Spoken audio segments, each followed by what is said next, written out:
This mosque in Gujarat is one of many that have been demolished by the Indian government in recent weeks. It says most have been built illegally and need to be torn down.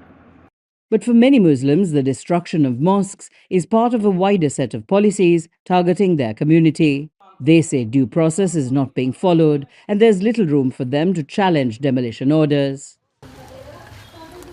Hundreds of kilometers away in Uttar Pradesh, Zakir Hussain says government bulldozers tore down the only mosque in the village, where he worshipped for decades. This mosque was over 100 years old.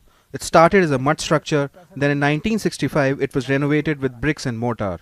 30 years ago we added another floor. Now police say we have encroached on land meant for a graveyard.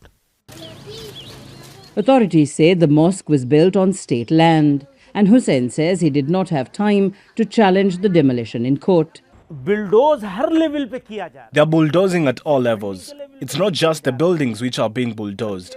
It's happening at all levels, be it making of law or the conduct of law enforcement agencies. The community is being bulldozed at all levels. The demolition started after a visit by the Internal Security Minister to districts along the border with Pakistan. It is our responsibility that if in a radius of 50 kilometers from the border, if there is any illegal construction, then we have to inform the civil administration, the district collector and the superintendent of police.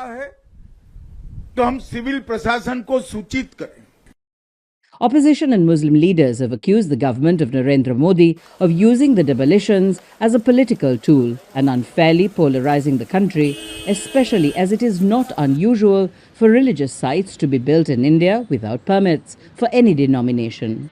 In 2024, Modi oversaw the construction of a Hindu temple on the site where a 16th century mosque had been demolished. Back in his village, Zakir Hussain is worried about whether he can build another mosque. Pinel Fernandez, Al Jazeera.